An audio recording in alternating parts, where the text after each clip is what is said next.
धूमकेतू हे नाव आहे संस्कृत मधून आलेलं आहे. बरं. धूम म्हणजे स्मोकी किंवा असं धुरकट आणि केतू म्हणजे शेपटी. धूमकेतू आपले बरेचसे तयार होतात जे क्युपर बेल्ट जो नेपट्यूनच्या बाहेर आहे त्या बेल्ट मध्ये तयार होतात. हॅलेचा धूमकेतू जो 1986 मध्ये आला होता आणि पुढे येणार आहे तो 2060 किंवा 61 मध्ये. अजून एक धूमकेतू जो आहे त्याचं नाव आहे 67P चिरुन्मय गेनेस बेल्को 3I 2025 N1 एटलास. बरं. ओके. आय म्हणजे इंटरस्टेलर. आता हा जो कॉमेट आहे जो आपल्याला येतो आहे जेव्हा तो पृथ्वीच्या एक ऑर्बिटच्या जवळ होता तेव्हा त्याची स्पीड जवळपास 60 किलोमीटर पर सेकंद होती. बरं. आता 60 किलोमीटर प्रति सेकंद म्हणजे आता तुम्ही विचार करा मुंबई ते पुणे डिस्टन्स आहे किती आपल्या 150 किलोमीटर. 150 असेल. म्हणजे तुम्ही त्या 60 किलोमीटर प्रति सेकंदाच्या स्पीडने गेलात तर 3 सेकंदाच्या आत तुम्ही मुंबईत पोहोचाल. बरं. ह्याला असं दिसलं होतं की ह्याला समोरच्या बाजूला पण एक शेपटी आहे 3I एटलास. हो. तर पृथ्वीच्या जवळ सर्वात जवळ जेव्हा असणार आहे तो तेव्हा पण पृथ्वी ते त्या कॉमेटच्या मध्ये तुम्ही 21,000 पृथ्वी बसवू शकता. कधी कधी काय की इंटरस्टेलर मिशन्स आपल्याला पाठवायचे असतील तर त्यासाठी काय की अरे बाहेर तिथे जे सूर्यमंडळ तयार झाले तिथे काय परिस्थिती असू शकते. जवळपास 17-18 तारखेला लिओनिड्स नावाचा एक उल्का वर्षाव पाहायला मिळेल.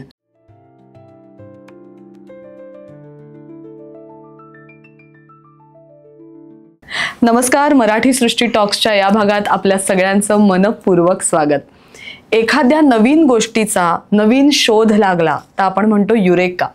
ही युरेका मुवमेंट येण्यासाठी त्या मागे भरपूर अभ्यास करावा लागतो आणि तो अभ्यास तज्ज्ञांकडनं केला जातो. सध्या जी गोष्ट खूप चर्चेत आहे, इंटरनेटवर ज्या एका बातमीने खूप धुमाकूळ घातलेला आहे ती म्हणजे आपल्या आकाशगंगेमध्ये सौरमालेमध्ये नव्यानेच आलेला 3I एटलास हा धूमकेतू. आता हा धूमकेतू आला कुठून, त्याचा मागे काही इतिहास, त्याची काही पार्श्वभूमी आहे का, या धूमकेतूबद्दल जाणून घेण्याची इच्छा प्रत्येकाच्या मनात आहे. या धूमकेतूबद्दल जाणून घ्यायचंय, पृथ्वीला त्याचा काही धोका आहे का. आता आजच म्हणजे 30 ऑक्टोबरला तो सूर्याच्या अगदी जवळनं जाणार आहे असंही म्हटलं जात आहे, अशाही बातम्या आहेत. ते खरं आहे का आणि तसं जर झालं तर त्याचा काही परिणाम दिसून येणार आहे का, असे अनेक प्रश्न मनात आहेत आणि त्या प्रश्नांची उत्तरं त्याबरोबरच धूमकेतू किंवा उल्का वर्षाव या सगळ्या गोष्टींबद्दल आपण तज्ज्ञांकडनं जाणून घेणार आहोत. आणि त्यासाठी माझ्याबरोबर आज या भागामध्ये सहभागी झालेले आहेत ॲस्ट्रॉनॉमी म्हणजे खगोल विज्ञान आणि खगोल भौतिकशास्त्र याचा 15 वर्षांचा अध्यापनाचा प्रदीर्घ अनुभव असलेले श्री प्रसाद आडेकर. नमस्कार प्रसादजी. नमस्कार. आपलं खूप स्वागत आहे मराठी सृष्टी टॉक्समध्ये. प्रसाद सरांची ओळख करून देते. जसं मी सांगितलं की खगोल विज्ञान आणि खगोल भौतिकशास्त्र हे दोन्ही विषय शिकवण्याचा त्यांचा 15 वर्षांचा प्रदीर्घ अनुभव आहे. सध्या ते आयुका म्हणजे inter university centre for astronomy and astrophysics ही जी 1988 साली डॉक्टर प्रोफेसर जयंत नारळीकर आणि त्यांच्या सहकाऱ्यांनी स्थापन केलेली संस्था आहे त्या आयुकामध्ये ते कार्यरत आहेत. आणि त्याचबरोबर 2016 सालीच्या ऑलिम्पियाडमध्ये ॲस्ट्रॉनॉमी आणि ॲस्ट्रोफिजिक्स या विषयामध्ये सायन्स ऑब्झर्व्हर म्हणून त्यांनी भारताचं प्रतिनिधित्व केलेलं आहे. तर आपण प्रसाद सरांकडनं जाणून घेणार आहोत की एकूणच खूप आम्हाला उत्सुकता आहे की 3I एटलास हा धूमकेतू, कारण त्याच्याबद्दलच्या खूप बातम्या सध्या येत आहेत आणि इंटरनेटवर थोडीफार माहिती मिळते, पण ते एका प्रतिष्ठित संस्थेच्या एखाद्या तज्ज्ञ व्यक्तीकडनं जर आम्हाला ती माहिती मिळाली तर एक ऑथेंटिकेशन आपल्याला मिळतं किंवा त्याबद्दल जाणून घेण्याची आपली जी इच्छा असते ती पूर्ण होते. सगळ्यात आधी थोडंसं आयुका संस्थेबद्दल आपल्या प्रेक्षकांना तुम्ही सांगितलं, आपण तिथून सुरुवात करूया. नक्कीच. आयुका म्हणजे inter university centre for astronomy and astrophysics. Yes. खगोल शास्त्र आणि खगोल भौतिकशास्त्र. याच्या पाठी थोडासा इतिहास असा आहे की पूर्वी 1980 साली असं लक्षात आलेलं की आपल्या भारतात खगोलशास्त्र ह्याच्यावरती काही फार काम होत नाहीये युनिव्हर्सिटीज आणि कॉलेजेसमध्ये. त्यामुळे UGCने तेव्हा विचार केला की ह्याच्यासाठी एक डेडिकेटेड संस्था असायला हवी आणि जेणेकरून आपल्याला हाय क्वालिटी रिसर्च करता येईल.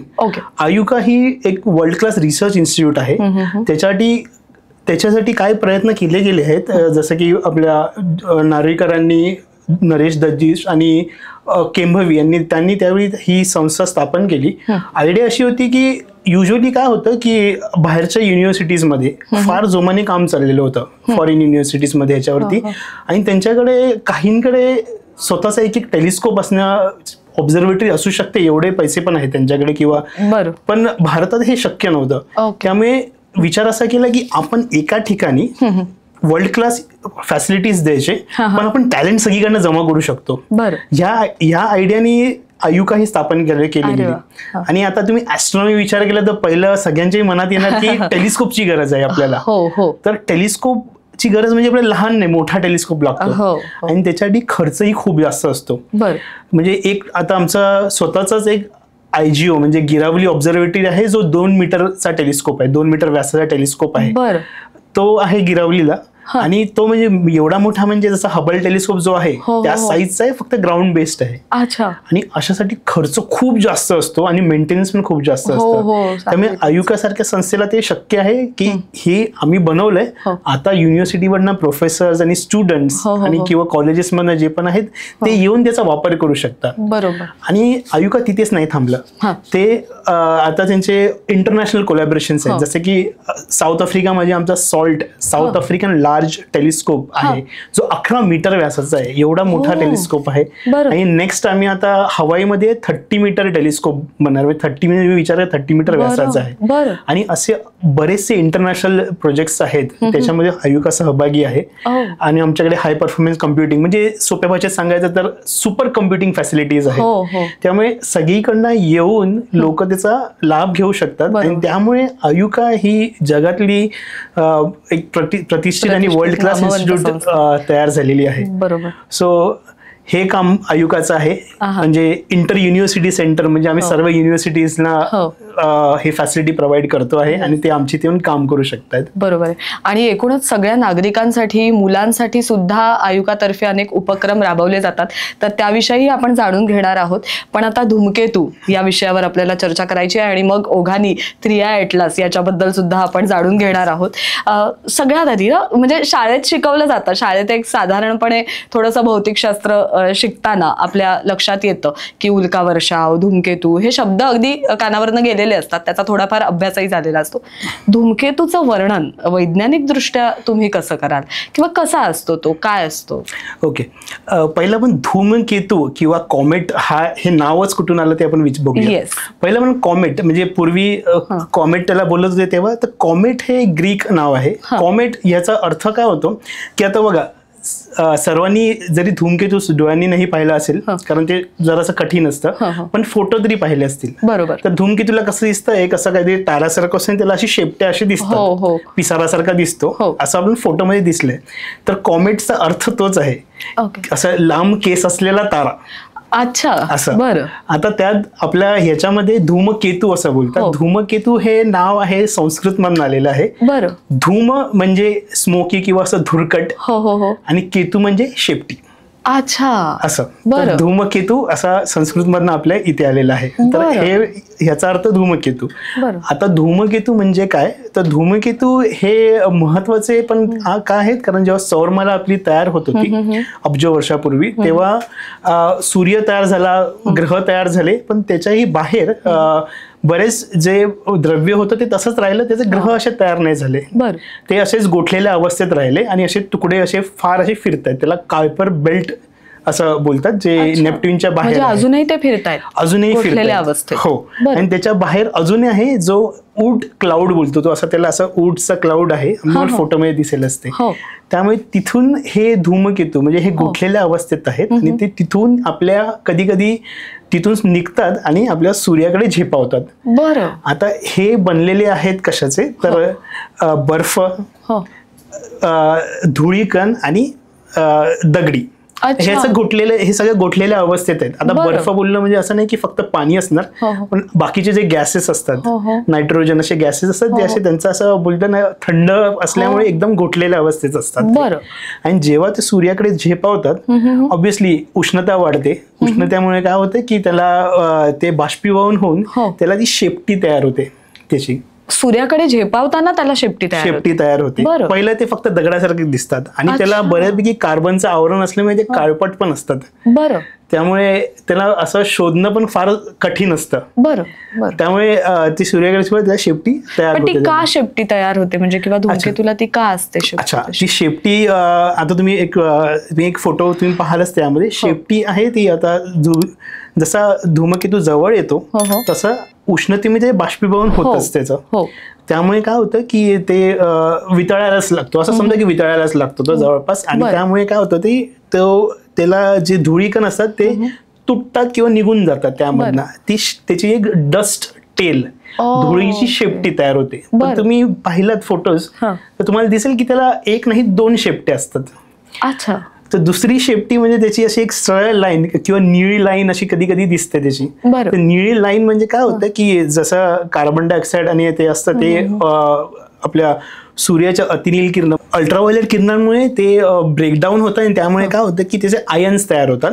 ते आयन्स जे असतात ते असे सौर वादळ असतं, त्यामुळे असे ते पाठी फेकले जातात तिथे. त्यामुळे तो निळा रंग त्याचा दिसतो. निळा रंग डिपेंड करतो की काय मटेरियल आहे त्याच्यामध्ये. ओके. तर आणि त्या निळ्या रंगाचा अभ्यास होतो, त्या रंगाचा अभ्यास होतो की त्यामुळे आपल्याला कळतं की हा कशाचा बनलेला आहे. बरं. आता याचं जस्ट स्लाइडला जाऊन सांगायचं आहे की आता आपण विचार करतो की जसा आपला सूर्य आहे, सूर्य बनला आहे हायड्रोजन हिलियमने.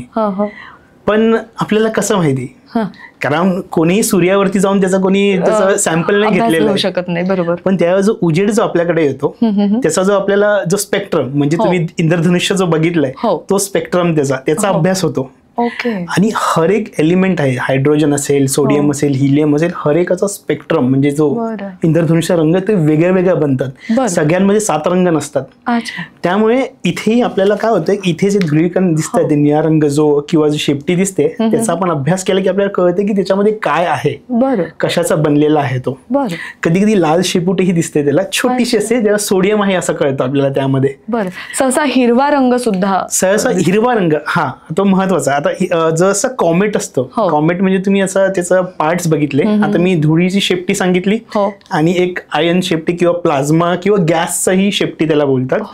त्याचा जो समोरचा भाग आहे तिथे त्याला जो न्यूक्लियस म्हणजे त्याचा गाभा तो असतो. आणि त्यानंतर जेव्हा तो सूर्य जवळ जातो तेव्हा तो बाष्पीभवन व्हायल्यामुळे काय होतं, त्या बाजूला एक कोमा तयार होतो जो गॅसचाच असतो. ओके.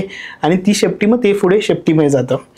आता त्या कोमामध्ये सुरुवातीला जो कार्बनचं, मी जसं सांगितलं की कार्बनचं प्रमाण असतं त्यामुळे तो डाय कार्बन एक प्रकार असतो. त्याला अतिनील किरण म्हणजे अल्ट्राव्हायोलेट रेज जेव्हा आदळतात त्यावरती तेव्हा तिथून मग तो परत एक्साइटेड स्टेटमध्ये जातो आणि परत खालच्या स्टेटमध्ये आल्यानंतर तो हिरवा रंग दिसायला लागतो आपल्याला त्याचा. त्यामुळे तो हिरवा. त्यामुळे आपल्याला बघा ह्याच्यावरती पहिलं ते निळ्या रंगावरून समजतं की कार्बन मोनोऑक्साईड असताना असे काही गॅसेस असतील.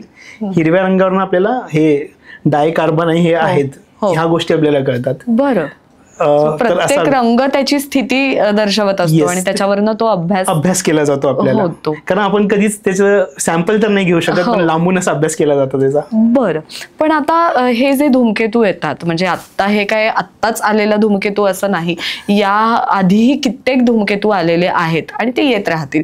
मग तो स्वॅन असेल किंवा 3I ॲटलास असेल, हे जे धूमकेतू किंवा कोणतेही धूमकेतू ना जे येतात ते पुन्हा परत कुठेतरी जातात का? आणि मग तेच धूमकेतू पुन्हा येण्याची शक्यता असते का? म्हणजे त्यांचा ट्रॅव्हल कसा असतो, त्यांचा एकूण प्रवास कसा? ओके. जसं मी सांगितलं की धूमकेतू आपले बरेचसे तयार होतात जे क्युपर बेल्ट जो नेपट्यूनच्या बाहेर आहे त्या बेल्टमध्ये तयार होतात, जो आपल्या सूर्यमालेच्या प्रतलातच आहे. आणि काही जे आहेत की त्याच्याही बाहेर फार लांब उलटचा जो ढग आहे जो आपल्या पूर्ण सोलार सिस्टमच्या बाजू, हे सगळं मिळूनच सोलार सिस्टम होते, नुसतं सूर्य आणि ग्रह मिळून नाही होत. त्यामुळे बरेचसे कॉमेट जे आहेत किंवा धूमकेतू जे आहेत ते ह्या भागातनच येतात. आता धूमकेतू बऱ्यापैकी 2 भागात हे केले की दीर्घ काळातले धूमकेतू आणि अल्प काळातले. अल्प काळ म्हणजे ऑर्बिटल पिरियड बोलतो आपण त्यांना. तर जे डिस्टिंक्शन असं केलेलं आहे की 200 वर्षापेक्षा जास्त वर्ष ज्यांना लागतील ते लॉंग पिरियड कॉमेट असतात, म्हणजे त्यांना दीर्घ काळ लागतो. ते उलटच्या क्लाउड्स मधून युजली येतात. आणि जे त्याच्यापेक्षा कमी काळ लागतो त्यांना, म्हणजे जे 70 वर्ष असतील किंवा 100 वर्ष असतील, असे हे कायपर बेल्ट मधनं येतात, जो नेपच्यूनच्या बाहेरच आहे. काहींचं आहे जे आतमध्येही आहेत, ज्यांचा 3.5 वर्षाचाही पिरियड आहे. तर असे येतात आणि जातात. तर युजली काय होतं की जे 200 पेक्षा जास्त, म्हणजे जसे की 1000 वर्ष आहेत, ते आपल्याला कधीतरीच पाहायला मिळतात. त्यामुळे आपल्याला एकदाच पाहायला म्हणजे आपल्याला काय होतं की माहित नाही आता 1000 वर्षांनी परत येईल का, आपल्याला माहिती असतं की याला कालावधी असा तेवढा आहे. बरं. सर्वात फेमस म्हणजे हॅलेचा धूमकेतू, ज्याचा 75 वर्षाचा कालावधी आहे. तर हे आपल्याला कालावधी आपल्याला सहज शक्य होतं शोधणं, कारण आपल्याला न्यूटनचे गुरुत्वाकर्षण नियम आहेत आपल्याकडे आणि केप्लरचे नियम आहेतच प्लॅनेटरी ऑर्बिटचं, त्यामुळे ते आपल्याला सहज शक्य होतं हे. तर हॅलेचा धूमकेतू जो 1986 मध्ये आला होता आणि पुढे येणार आहे तो 2060 किंवा 61 मध्ये. म्हणजे आता खरं कदाचित आपल्याला काही पाहायलाच नाही मिळणार तो आता, असं झालंय. पण हे म्हणजे संशोधनाने किंवा वैज्ञानिक दृष्ट्या आपण ते प्रेडिक्ट करू शकतो, प्रेडिक्ट इझिली करू शकतो आपण ते, आणि कधी येऊ शकतात. आता जसं की आपण मध्येच आपण ॲटलास बद्दल बोललो, आपल्याला माहिती आहे तो आता परत येणारच नाहीये.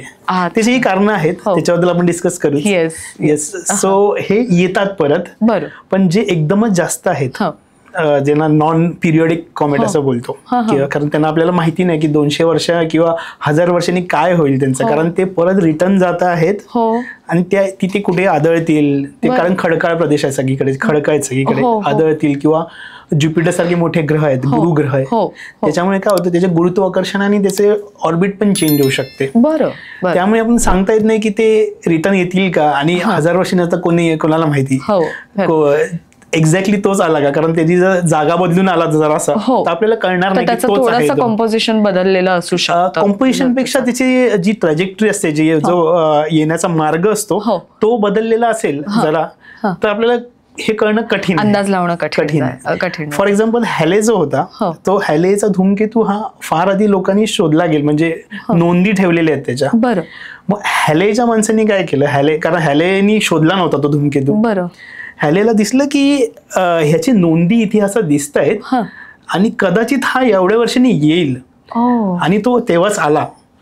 त्यामुळे हॅलीने तो बोलतात ना त्याचं प्रेडिक्शन बरोबर केलं की हाच येणार, आणि हे जे नोंदी केलेले आहेत हा तोच धूमकेतू आहे. त्यामुळे हॅलेचं नाव त्या धूमकेतूला दिलेलं गेलं होतं. पण आता हे नावावरनं मला आता तुम्ही नावाचा उल्लेख केलात, हे नावं कशी दिली जातात? म्हणजे आता हॅलेचा धूमकेतू म्हणून तो हॅले नाव दिलं, पण आता हा 3i एटलास आहे किंवा स्वॅन आहे, तर ही नावं कशी धूमकेतूंना दिली जातात, त्याची काय प्रक्रिया आहे? एक्झॅक्टली. आता हे नावं कधी कधी दिले जातात तर ते कन्फ्युजिंग होतात, पण तसं ते एकदम नावं का द्यायला चालू केली, कारण कसं आहे की आता आपल्याला बरेचसे धूमकेतू आपल्याला सापडायला लागलेत, कारण आपल्याकडे टेक्नॉलॉजी पण तेवढी चांगली झाली आहे. त्यामुळे आता ह्यांना आपण ट्रॅक कसं ठेवायचं, त्यामुळे ही नावं द्यायची पद्धत सुरू झाली. पूर्वी काय होतं, हॅले धूमकेतू म्हणजे कारण जास्त शोधले नव्हते गेले, एखादा हॅलेचा म्हणजे तो 1p/हॅले एवढाच आहे त्याचं नाव. 1 म्हणजे पहिला, p म्हणजे पिरियडिक, म्हणजे हा परफेक्टली या पिरियडनी येतच राहणार आहे, आणि /हॅले म्हणजे हॅलेनी तो शोधला, म्हणजे त्यांनी त्याचं प्रेडिक्शन बरोबर केलं म्हणून असं. दुसरं अजून एक धूमकेतू जो आहे त्याचं नाव आहे 67p चुरुन्मुय-गेरेसिमेन्को. आता 67 म्हणजे काय की हा 67वा धूमकेतू शोधला गेला, जो आता हा पिरियडिक आहे, आणि शोधणाऱ्याची नावं चुरुन्मुय आणि गेरेसिमेन्को असं केलं गेलंय. ओके. आता हे असं करू शकतो आपण, पण हे मॉडर्न जे नॉमेनक्लेचर आहे त्याबद्दल मी सांगतो, ते 1994 पासून चालू केलं गेलंय. ओके. तर ते नॉमेनक्लेचर कसं आहे ते मी सांगतो, तुम्हाला स्क्रीनवरती दिसेल आणि त्यावरती मी सांगतो. ओके. तर तुम्हाला स्क्रीनवरती दिसेल पहिलं म्हणजे P/2021 A5 पॅनस्टार्स. ओके. आता हे नाव लक्षात ठेवणं फार कठीण आहे तसं, म्हणून ह्याला आपण पॅनस्टारच बोलतात कॉमेट. पण ह्याचं सायंटिफिकली मी सांगतो, म्हणजे त्याची काय लॉजिक आहे त्यापाठी. पी म्हणजे सगळ्यांना आता कळायला की तो पिरियडिक आहे, म्हणजे तो रिटर्न येणार आहे आपल्याकडे. ओके. 2021 म्हणजे कुठल्या वर्षी तो शोधला गेला. ओके. त्यानंतर A5 असं आहे. आता A म्हणजे जानेवारीच्या पहिल्या हाफ मध्ये म्हणजे 1 ते 15 तारखेमध्ये शोधला गेलाय तो. बरं. आणि 5 म्हणजे त्या 1 ते 15 तारखेमध्ये हा 5वा कॉमेट आहे जो शोधला गेलाय. ओके. आणि पॅनस्टार्स म्हणजे पॅनस्टार्स एक ऑब्झर्वेटरी मिशन आहे. त्यांनी हा एक टेलिस्कोप आहे हवाईमध्ये, त्यांनी तो शोधलाय. ओके. इथे हा टेलिस्कोप जे ऑब्झर्वेटरी शोधला गेला म्हणजे ऑब्झर्वेटरीचं नाव दिलं गेलंय. ओके. मग ह्याचं डिस्कव्हरी कधी आहे? 6 जानेवारी 2021 साली. ओके. 6 जानेवारी आलं पहिल्या हाफ मध्ये. So it is a. Okay. आणि हा 5वा आहे. फाईन. पण आपण दुसरा अजून एक एक्झाम्पल घेऊया त्यामध्येच. तर दुसरा कॉमेट आहे C2025 R2 स्वान. ओके. आता ह्याचं डिस्कव्हरी तुम्हाला दिसेल, ते खाली लिहिलंय 11 सप्टेंबर 2025. सिम्पल. ओके. आता हा सी लिहिलेला आहे म्हणजे हा नॉन पिरियडिक आहे. अच्छा. ओके. म्हणजे हा आता 200 वर्षाच्या पुढे आहे आणि आपल्याला माहित नाही परत येईल की नाही. ओके. तर त्यापुढे 2025 लिहिलंय म्हणजे तुम्हाला आता कळालंच असेल की 2025 साली शोधला गेलेला आहे. त्यानंतर आर लिहिलेलं आहे. तर आर म्हणजे कसं होतं, आता जानेवारीमध्ये ए आणि बी गेला, फेब्रुवारीमध्ये पहिल्या हाफ मध्ये असता, तर सी सेकंड हाफ डी. तर आर म्हणजे first half of September. September 11 आहे जो 1 ते 15च्या आत आहे. आणि 2 म्हणजे हा दुसरा कॉमेट आहे जो त्या पिरियडमध्ये शोधला गेलाय. आणि स्वान हे एक इन्स्ट्रुमेंट आहे. सोहो एक बोलतात ना, जे सूर्याला कंटिन्युअसली बघत असतं, हे त्याच्यावरती हा इन्स्ट्रुमेंट आहे. त्यांनी त्या इन्स्ट्रुमेंट वापरून शोधला गेलाय हा. त्यामुळे C2025 R2 स्वान असं नाव आहे त्याला. ओके. सो हे असं म्हणजे हे नावं देणं सुद्धा किती, म्हणजे ह्या सोप्या भाषेत जर सांगितलं तर ते सामान्य माणसाला सुद्धा कळतं. किंवा एखादा विद्यार्थी जर हा भाग आज बघत असेल तर त्याला किती हे भौतिकशास्त्र किंवा भौतिक विज्ञान सोपं करून सांगण्याची जी कला आहे ना, ती तज्ञांकडनं आपल्याला कळते. आता तुम्ही म्हणालात तसं की मग 3I एटलास हा आय कशाचं प्रतिनिधित्व करतोय, आणि या आधीही 2017 आणि 2019ला जे म्हणजे ओमुआमुआ आणि उमा आणि येस, ते पण नाव थोडंसं कठीण आहे, ओमुआमुआ आणि बॉसिलॉव. तर हे 2 जे येऊन गेले त्याच्यातलाच हा तिसरा प्रकार आहे का? 3I atlas. ओके. आता तुम्ही हे नाव बघितलं असेल पण त्याचं पूर्ण नाव असं आहे 3I 2025 N1 atlas. Okay. I म्हणजे इंटरस्टेलर, म्हणजे हा आपल्या सूर्यमालेतला नाहीये, तो बाहेरून आलेला आहे कुठून तरी. ओके. बाहेर कुठेतरी सूर्यमाला असणार कुठली तरी, कारण आपल्याला आता बऱ्याच वर्षापासून आपण दुसरे जे तारे आहेत त्याच्या भोवती पण ग्रह आहेत हे आपल्याला सापडलेलं आहे. पूर्णपणे प्रूफ आहे आपल्याकडे. तर हा कुठून तरी दुसरीकडून आलेला आहे. 3 म्हणजे हा तिसरा इंटरस्टेलर ऑब्जेक्ट आहे जो आपल्याला सापडलाय. ह्याच्या आधी ओमुआमुआ होता आणि बोरिस्व. ओमुआमुआ हे नाव थोडंसं वेगळं दिलं गेलं होतं कारण हा पहिल्यांदाच आला होता आणि हा फर्स्ट टाइम व्हिजिटर आहे असं ते त्याचा एक हवाईन स्टाईल मध्ये एक हे होतं, भाषेमध्ये एक होतं. आणि बोरिस्व जो 2I बोरिस्व होता, हा बोरिस्व हा ऍस्ट्रॉनॉमर आहे, एक माणूस आहे ज्यांनी हा शोधला होता, त्यामुळे त्याचं नाव दिलं गेलंय त्याला. आता 3I 2025 3चं कळालं, आयचं आपल्याला कळालं इंटरस्टेलर 2025 मध्ये सापडलाय. N म्हणजे आता पुन्हा त्या कॅलेंडर प्रमाणे एक्झॅक्टली N म्हणजे आता तुम्हाला फोटो मध्ये दिसत असेल, हा जुलै महिन्याच्या पहिल्या 1 जुलैला सापडलाय. तर N म्हणजे फर्स्ट हाफ ऑफ जुलै. 1 म्हणजे तो पहिला ऑब्जेक्ट आहे तेव्हा सापडणारा त्या आठवड्यात किंवा त्या 15 दिवसात. आणि एटलास हे एक ऑब्झर्वेटरी सारखं आहे ज्याला आपण पूर्णपणे फुल नाव आपण त्याचं घेतलं atlas terrestrial impact last alert system. Okay. ही नासाचीच एक फंडेड ऑब्झर्वेटरी जी हवाईमध्ये आहे. ही कंटिन्युअसली ह्याच गोष्टी ऑब्झर्व करते. की ऍस्ट्रॉइड म्हणजे हे बटू ग्रह आहेत आणि किंवा जे कॉमेट्स आहेत, कंटिन्युअसली त्याचा अभ्यास करत राहते हे कुठून काय येत आहेत. तर हा त्यांनी शोधले, त्या ऑब्झर्वेटरीने शोधलेलं आहे, त्यामुळे ते नाव इथे दिलं गेलेलं आहे. ओके. सो ॲटलास असं आहे, फक्त 3i ॲटलास नसून हे पूर्ण असं नाव आहे त्याचं. हो हो. पण आय म्हणजे इंटरस्टेलर. आता इंटरस्टेलर आहे हे Yes. निश्चित झालंय. हो. ते दुसऱ्या सूर्यमालेतनं कुठून तरी आलेला आहे हे सुद्धा निश्चित झालेलं आहे. म्हणजे त्याच्यावर जरी आता आपण हे निश्चितपणे सांगू शकतो की हा दुसऱ्या सौरमालेतनं आणि आलेला. दुसरं एक गोष्ट आपण निश्चितपणे सांगू शकतो की ह्याचा ऑर्बिट त्याचा जो पाथ आहे जसा येतोय तो आपल्याकडनं येणार नाही, तो परत रिटर्न येणार नाही. त्याचा ऑर्बिट असं आहे. बरं. तर ह्याच्यामध्ये पण एक सोपं फिजिक्स आहे की आपल्या सूर्यमालेतनं जर कम्प्लिटली बाहेर पडायचं असेल आपल्याला तर आपल्याला एक स्पीडची गरज असते. बरं. जी जसे की जी आहे 42 किलोमीटर प्रति सेकंद. म्हणजे एका सेकंदात 42 किलोमीटर आपल्याला जावं लागेल. आता हा जो कॉमेट आहे जो आपल्याला येतो आहे, जेव्हा तो पृथ्वीच्या एक ऑर्बिटच्या जवळ होता तेव्हा त्याची स्पीड जवळपास 60 किलोमीटर पर सेकंद होती. बरं. आता 60 किलोमीटर प्रति सेकंद म्हणजे आता तुम्ही विचार करा, मुंबई ते पुणे डिस्टन्स आहे किती आपल्या 150 किलोमीटर. 150 असेल. म्हणजे तुम्ही त्या 60 किलोमीटर प्रति सेकंदाच्या स्पीडने गेलात तर 3 सेकंदाच्या आत तुम्ही मुंबईत पोहोचाल. बरं. सिम्पल. तर ह्याच्यामध्येही आता ह्याची स्पीड तुम्ही बघा 42 पेक्षा जास्त आहे. अच्छा. त्यामुळे हा येणार आणि परत एस्केप होऊन जाणार. म्हणजे ह्याला एस्केप वेलॉसिटी आहे याच्याकडे. बरं. तो परत रिटर्न येणार नाही आपल्याकडे. बरं. असं आहे. त्यामुळे हेही एक आपल्याला सहज शक्य आहे. पण सूर्यापेक्षा जुना आहे असंही जे म्हटलं जातं किंवा तो सूर्यापेक्षाही आधी कधीचा तरी तो फॉर्म झालेला आहे धूमकेतू असं जे म्हटलं जातं, त्यातही तथ्य आहे. आता त्याचा अभ्यास चालू आहे. बरं. कारण आपल्याला आपण अपेक्षा ह्याच्या आधी जे आले होते ते थोडेसे नवीनच होते. नवीन इन द सेन्स की आता आपली जी सूर्यमाला जी आहे ती बनली आहे जवळपास 4.5 किंवा 5 अब्ज वर्षापूर्वी बनलेली आहे. ओके. आता आणि बाकी आधीचे 2 जे होते ओमुओमुआ आणि बोरिसो हे त्यापेक्षा म्हणजे 1.7 किंवा 2 मिलियन वर्षापूर्वी तयार झालेले आहेत. हे आपल्याला क्लिअरली कळालेलं आहे. ह्याचा आपल्याला अभ्यास करतोय आपण आणि आपण अपेक्षित असं आहे थोडंसं सुरुवातीच्या ह्याच्यात की हा कदाचित त्याच्यापेक्षाही जुना असेल. म्हणजे आपली सूर्यमाला तयार व्हायच्या आधीही तो कुठून तरी निघाला असेल आणि तो आता आपल्याकडे पोहोचलेला आहे. बरं. त्यामुळे आपण थोडंसं एलियनचं टेक्नॉलॉजी आपण वेगळी. एक्झॅक्टली. मला तेच विचारायचं होतं की आता मी मगाशी जी सुरुवात केली की इंटरनेटवर ज्या बातमीने खरोखर धुमाकूळ घातलाय की या सगळ्या बातमीला एलियन टेक्नॉलॉजीशी जोडलं जाते.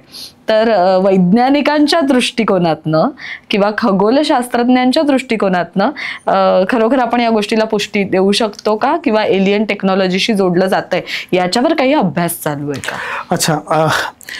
एलियन टेक्नॉलॉजी, आता आपण एलियन टेक्नॉलॉजीला कसं डिफाईन करायचं काही माहिती नाही. कारण कधी कधी काय होतं की आपल्याला काहीतरी वेगळं जाणवलं, सेकंड युनिव्हर्स असं काही जाणवलं तर आपण जे आपल्याला पटकन कळत नाहीये तर आपण बोलतो की अरे काहीतरी एलियन टेक्नॉलॉजी आहे का असं काही. तर याच्यामध्ये हा जो कॉमेट जो येतो आहे त्याच्यामध्ये आता सुरुवातीला असं दिसलं होतं काही म्हणजे असं भाकीत किंवा केलं गेलं होतं की आता ह्याला जसं की मी सुरुवातीला सांगितलं की त्याला अशी शेपटी असते कॉमेटला. ठीक आहे. तर ती शेपटी कशी असते, तर सूर्याकडे जे पण पाठी शेपटी असते, शेपटी म्हणून त्याला शेपटी बोलतो आपण. ठीक आहे. पण ह्याला असं दिसलं होतं की ह्याला समोरच्या बाजूला पण एक शेपटी आहे. 3i atlas. हो. आता हे काय नवीन नाहीये. पूर्वी जे कॉमेट आले होते आणि ह्याच्यावरती फिजिक्स आहेच की समोरच्या बाजूला कधी कधी शेपटी तयार होते, थोड्या वेळेसाठी होते आणि मग नंतर ती निघून जाते. ते ह्याला दिसलं होतं. त्यामुळे असं काही नवीन हे नव्हतं त्यामध्ये. ठीक आहे. त्यानंतर त्याबद्दल की ह्याचा स्पीड आहे थोडा जो आधीचे आले त्यापेक्षा जास्त आहे. आता तुम्ही बघितलं तर हा तिसराच आहे जो इंटरस्टेलर म्हणजे बाहेरून आलेला आहे. त्यामुळे फरक असू शकतो. बरं.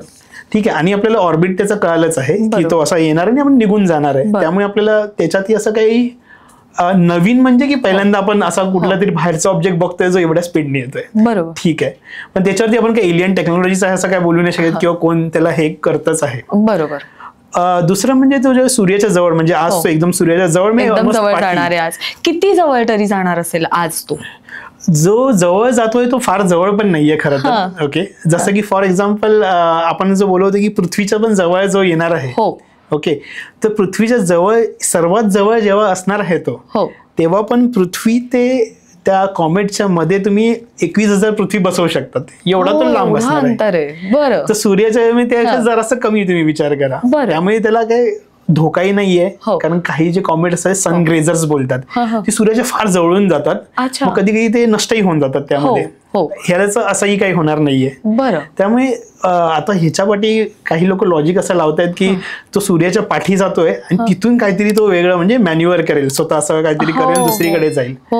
आता हे तर भाकीतच झालं ना, कारण किती कॉमेट्स आहेत ते सूर्याच्या पाठून जाऊन परत येतात. बरं. मी कुठल्याही कॉमेट बद्दल असं बोलू शकतो की मार्ग साधारण आता जर म्हणजे आता 3I म्हणजे तिसऱ्यांदा आलेला हा इंटरस्टेलर, तिसरा इंटरस्टेलर धूमकेतू, तर 3I. तर मग आधीचे 2 आणि आत्ताचा हा, या तिघांचाही मार्ग साधारण सारखाच होता का किंवा दिशा? नाही, त्यांचा मार्ग वेगवेगळेच होते, ते वेगवेगळ्या दिशेने वरनं आले होते. आणि आता ह्याच्यात सोपं असं सांगायचं झालं तर आपली जी सूर्यमाला जी आहे, जे ग्रह आहेत ते असं एकाच प्रतलात असे आहेत बऱ्यापैकी. पण कॉमेटला असं काही नसतं. कॉमेट हा ह्या प्रतलात येऊ शकतो, तो वरूनही येऊ शकतो, खालूनही येऊ शकतो, कुठेही येऊ शकतात ते. त्यामुळे त्याचं काही हे नसतं. हे इंटरस्टेलर म्हणजे हे तर आपल्या सूर्यमालेच्या बाहेरूनच आले, त्यामुळे ते तर कुठल्याही मार्गाने येऊ शकतात आणि तिन्हीचे मार्ग वेगवेगळे होते. ह्याचा मार्ग जवळपास आपल्या प्रतलाच्या जवळपास आहे, त्यामुळे ते लोक हे असं भाकीत करतात की मुद्दामून तर नाहीये ना हे. पण हा बाय चान्सही असू शकतो ना, कारण किती कॉमेट्स आहेत जे आपल्या प्रतलात आहेतच. बरोबर. त्यामुळे असा एक मुद्दामून जेव्हा आपण म्हणतो, कारण ही सगळी नैसर्गिक प्रक्रिया, हे कॉमेट्स येणं, त्यांची दिशा ठरणं, त्यांचा स्पीड किंवा त्यांचं प्रत्येक ग्रहाबद्दल मधलं अंतर, हे सगळी ही नैसर्गिक प्रक्रिया आहे, जसं तुम्ही आता मगाशी सगळं एक्सप्लेन केलं. पण मग तरी सुद्धा काही साम्य या सगळ्या धूमकेतूंमध्ये दिसून येतं का? आणि दुसरं म्हणजे आता 3I ॲटलासची जर नैसर्गिक प्रक्रियेने तो येत असेल तर मग त्याच्यामधलं फॉर्मेशन जे काय आहे, त्याच्यातलं कंपोजिशन जे आहे ते नैसर्गिकच आहे का? कारण त्याच्यामध्ये पुन्हा निकेल सुद्धा सापडलाय असंही बोललं जातंय, तर किंवा मेटॅलिक फॉर्मेशन आहे त्याचं थोडंसं असंही बोललं जातंय. ती प्रक्रिया काय? ओके. जे आता हे कॉमेट्स जे बऱ्यापैकी जे स्टडी केलेले आहेत आपण, त्याच्या फॉर्मेशन कॉम्बिनेशन मध्ये निकेल हे आहेच. पूर्वीही कॉमेट्स मध्ये निकेल आपल्याला सापडलेलं आहे. त्यामुळे ह्याच्यात असं खूप असं नवीन असं काही नाहीये. ह्याच्यात एक निकेल डायमिथाईल असं काही आहे, जे बोलतात की जे आपण फक्त इंडस्ट्रियल यूज साठी जे तयार करतो अशा प्रकारचं काहीतरी आहे. पण तेही तयार होऊ शकते तिथे, असं काही त्याची प्रक्रिया फार अशी हे नाहीये. पण आपल्याला बघावं लागेल, कारण ह्याच्या आधी एकदमच एक्झॅक्टली ह्या प्रकारच्या गोष्टी नाही झाल्यात, किंवा ह्याचं आयन कॉम्पोजिशन कमी आहे, आयन कमी आहे याच्यामध्ये, ह्या गोष्टी आहेत, पाण्याचं प्रमाण खूप जास्त आहे, असं ह्या गोष्टी आहेत. पण ह्या गोष्टी होऊ शकतात. आपण कसं बघितलं पाहिजे की हे काहीतरी नवीन आहे, ह्यामुळे नवीन काहीतरी आपल्याला शिकायला मिळेल ह्यामधून. कारण हा इंटरस्टेलर आहे, तिथे जेव्हा त्यांची सूर्यमाला जे काही बनत असेल तेव्हा काय असू शकतं तिथे, तेव्हा काय परिस्थिती असू शकते, कदाचित त्या परिस्थितीमध्ये तो बनलेला आहे. त्यामुळे आपल्यासाठी जरा नवीन आहे, ज्या परिस्थितीत जे कॉमेट्स बनलेत, त्यामुळे ही शिकण्याची संधी आहे. एक नवीन धूमकेतू आलाय की ज्याचा एक वेगळा अभ्यास करावा, त्याचा आधी काही साम्य आधीच्या धूमकेतूंमध्ये आढळत नाही. थोडंसं साम्य आढळतच, कारण बऱ्यापैकी साम्य आढळतच, फक्त प्रमाण थोडंसं कमी जास्त होऊ शकतं. आता आज 30 ऑक्टोबर म्हणजे आज तो सूर्याच्या एकदम जवळ, आणि त्यांनी अंतर सांगितलं एकदम जवळ म्हणजे किती, तर तसा आहे. 19 डिसेंबरला तो पृथ्वीच्या सगळ्यात जवळ, म्हणजे तरीही 21,000 पृथ्वी मध्ये मावतील एवढं त्याचं अंतर आहे. पृथ्वीला काही धोका असू शकतो का, किंवा त्याचे काही परिणाम आपल्याला दिसू शकतात का?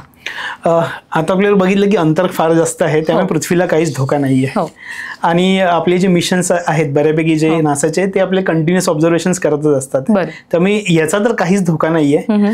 सगळे वाट काय बघतायत की तो सूर्याच्या पाठून मागून परत रिटर्न आल्यावरती जेव्हा तो दिसायला लागेल, कारण सूर्यापासून बऱ्यापैकी थोडा लांब जावं लागणार, कारण सूर्याचा प्रकाश, सूर्य खूप तेजस्वी असल्यामुळे तो पटकन दिसणार नाही. त्यामुळे त्या पुढे येऊन आपल्याला त्या अभ्यास करता येईल, कारण त्याची वाट बघतात सगळे, कारण सगळे टेलिस्कोप त्याच्यावरती लोकांना पॉइंट करायचे आहेत तिथे, स्पेस मधले टेलिस्कोप पण आणि ग्राउंड बेस्ड टेलिस्कोप पण. त्यामुळे ते आपण वाट बघतोय. आणि सूर्याच्या जवळून येण्यानंतर काय होतं की तो गरम झाल्यामुळे आपल्याला त्यामध्ये अजून बोलतात ना, त्यामध्ये जे मटेरियल जे बाहेर पडतं त्यामुळे आपल्याला अजून अभ्यास करता येईल त्याचा. त्यामुळे हे महत्वाचं आहे ह्या पाठी. साधारण तुम्ही म्हणालात तसं 19 डिसेंबरला पृथ्वीच्या जवळनं जाणार आहे. यासाठीचा जो अभ्यास आहे तो सगळे शास्त्रज्ञ, संशोधक 25 नोव्हेंबर ते 29 डिसेंबर या स्पेसिफिक कॉमेटचा अभ्यास करणार आहेत. ही वेळ जी निवडलेली आहे, म्हणजे आता तो दिसला तसा जूनमध्ये आपण म्हणूया, पण तरीही 25 नोव्हेंबर पासून 29 डिसेंबर ही वेळ निवडण्यामागचं कारण काय? ओके, पहिलं म्हणजे जो आपण सूर्य जवळ गेल्यानंतर त्याला बोलतात ना, तो बाष्पीभवन होऊन त्याच्यातले बरेच मटेरियल बाहेर पडेलच. ठीक आहे. त्या प्रखर ऊर्जे आणि उष्णतेमुळे त्याच्यामध्ये काय बदल झाले किंवा त्यामधून काय मटेरियल आलं त्याचा अभ्यास करायला मिळणार. तो आधी नाही मिळू शकत होता, कारण आता त्यावरती प्रखर ऊर्जा आहे त्याच्यावरती पडली आहे, त्यामुळे तो पुढे येईल. आणि जेव्हा तो दिसायला लागेल, तो पिरियड जो तुम्ही सांगितलं त्या पिरियड मध्ये तो आता बऱ्यापैकी दिसायला लागेल आणि ऑब्झर्वेशन करणं आपल्याला शक्य होईल. त्यामुळे तो पिरियड हा महत्वाचा आहे खूप, कारण तो एकदा निघून गेल्यानंतर आपण काहीच नाही करू शकत. कारण हे असे इव्हेंट्स खूपच रेअर होत आहेत, कारण हा तर जवळपास फक्त तिसरा आहे.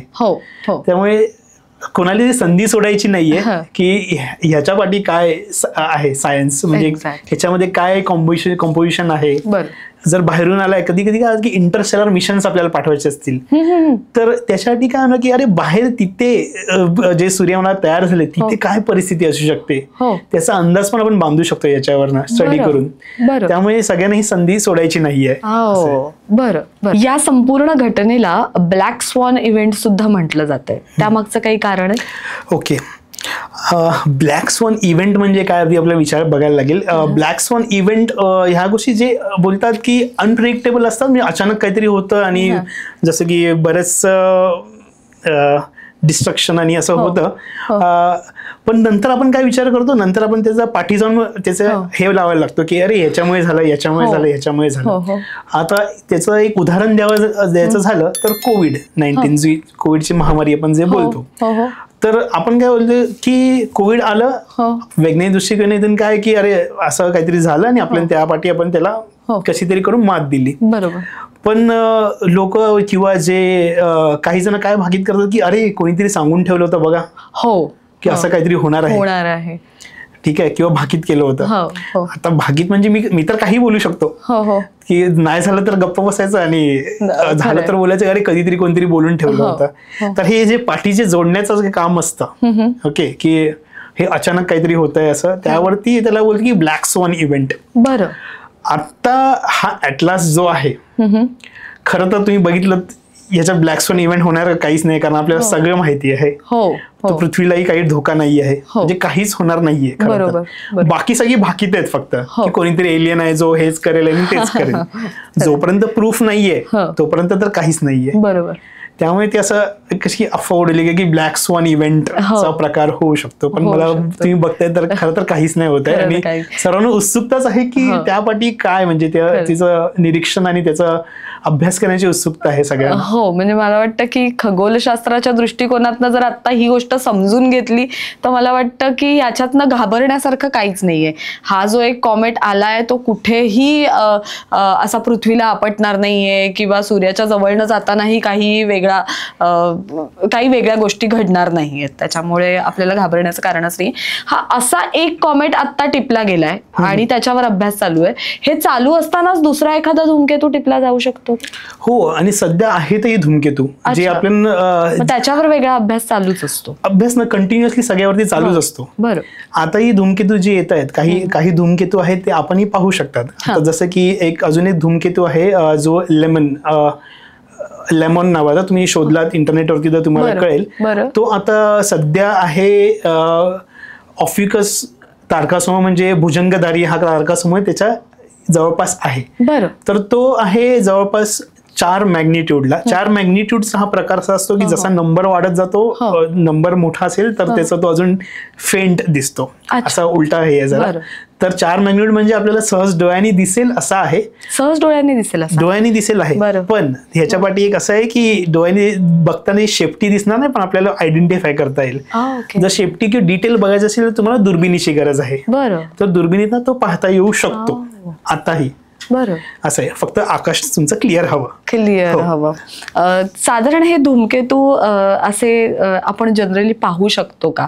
म्हणजे अर्थातच मोठमोठ्या दुर्बिणींमधनं आणि मोठमोठ्या टेलिस्कोपमधनं अशा वेगवेगळ्या सेंटर्सला जाऊन तिथे तज्ज्ञांकडनं त्याची माहिती मिळू शकते, पण एकूणच असा धूमकेतूचा अभ्यास जर आपल्या सामान्य नागरिकांना सुद्धा, विद्यार्थ्यांना सुद्धा करायचा असेल तर ते पाहू शकतात का धूमकेतू? त्यासाठी काय प्रक्रिया आहे? येस, ते धूमकेतू पाहण्यासाठी तुम्हाला दुर्बिणींना पाहू शकता, कारण सध्या असे धूमकेतू नाहीये जे एवढे ब्राईट आहेत की आपल्या पटकन दिसतील किंवा नॉर्मल डोळ्यांनी दिसतील असे सध्या धूमकेतू असे नाहीयेत. पूर्वी काळी येऊन गेले जे सरळ सरळ डोळ्यांनी दिसत होते आपल्याला आकाशात, एक 90 साली असे येऊन गेलेत, पण आता असं नाहीये. त्याला टेलिस्कोपची गरज आहे. आणि जसं की आयुका जशी संस्था आहे तिथे आम्ही हे जे जर ब्राईट असा धूमकेतू जरा असेल तर आम्ही टेलिस्कोप दुर्बिणीनं आकाश दर्शनाच्या वेळी ह्या गोष्टी आम्ही त्यांना, मुलांना आणि पब्लिक सगळ्यांनाही दाखवतो आम्ही. उल्का वर्षाव आणि धूमकेतू ह्याच्यामध्ये काय फरक आहे? येस, उल्का वर्षाव म्हणजे आता तुम्हाला माहिती आहे की मी त्याला आपण मीटिओर शॉवर असं बोलतो, कारण की बरेचसे उल्का असे येतात आणि आपल्याला असं ते अशी स्ट्रीक दिसते, लाईन दिसते अशी. कधी कधी हे बरेच वर्षभरात कधी कधी छोटे छोटे होत असतात, पण जेव्हा उल्का वर्षाव असतो तेव्हा खूप सारे उल्का येत राहतात. जसं की कधी ते 50 ते 200 मध्ये एका तासात तुम्हाला दिसू शकतात. तर उल्का वर्षाव हा कशामुळे होतो? तर मी सुरुवातीला सांगितलं, कॉमेटला जी शेपटी असते ती डस्ट टेल म्हणजे जे धुळीचे कण असतात, तर कॉमेट जसा जातो आपल्या ऑर्बिट मधनं, ते धुळीचे कण काय घेऊन नाही जात, ते पाठी सोडून जातो. आणि जर तो कॉमेट आपल्या पृथ्वीची जी कक्षा आहे त्याच्या त्या लाईन मधनं जर तो गेला तर ते धुळीचे कण पाठीच राहतात. आणि जेव्हा पृथ्वी त्या धुळीच्या कणांमधून जाते तेव्हा ते धुळीचे कण पृथ्वीवरती येतात. आणि जेव्हा घर्षण होतं आपल्या ऍटमॉस्फिअर बरोबर तेव्हा ते आपल्याला असे चमकताना दिसतात.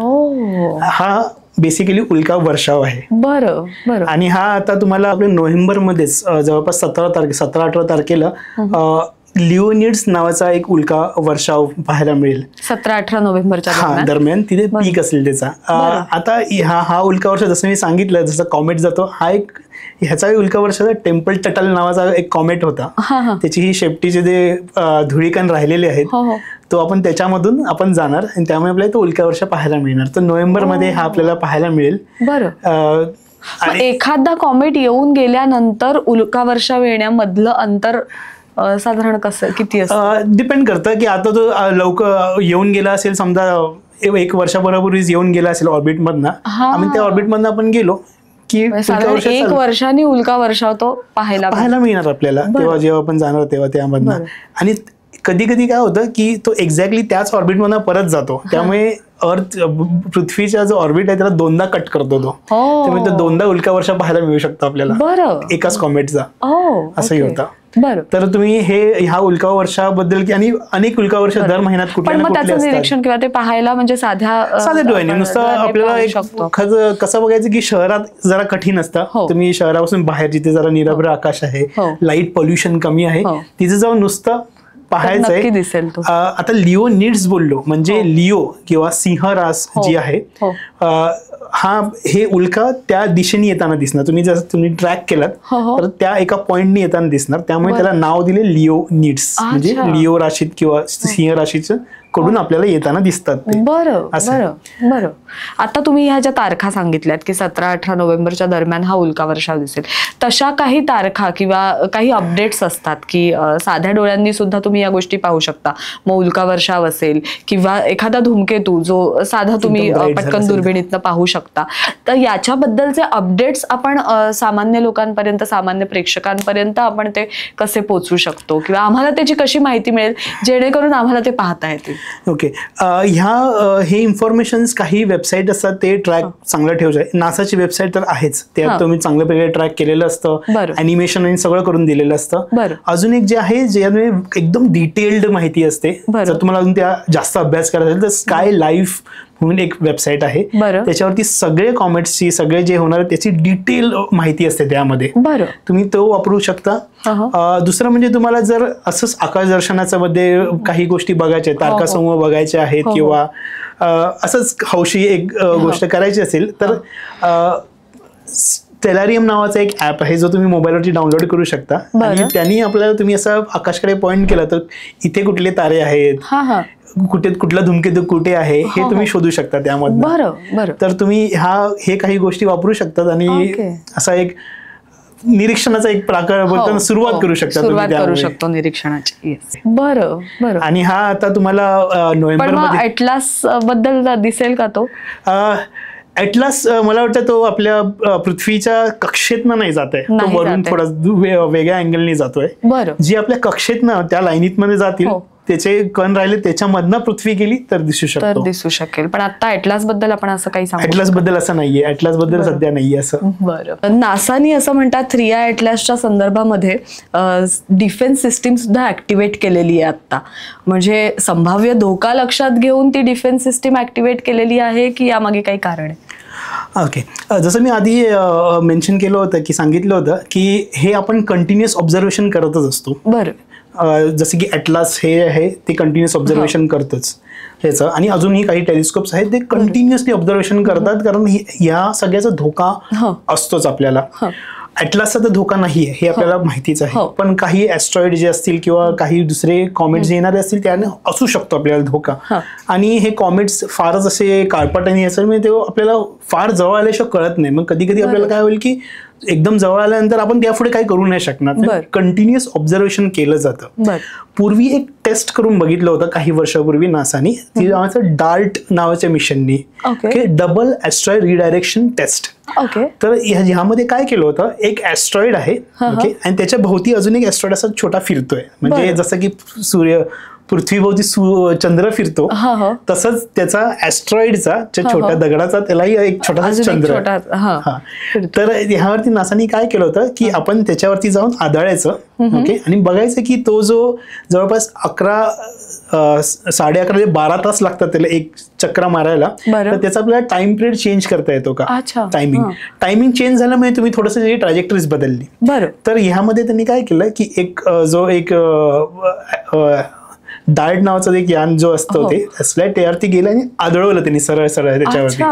आणि त्यानंतर कॅल्क्युलेशन केले, त्यामध्ये असं कळलं की त्याचा जो जवळपास 11 तास 50 मिनिटाचा जो कालावधी होता तो 32 मिनिटांनी कमी झाला.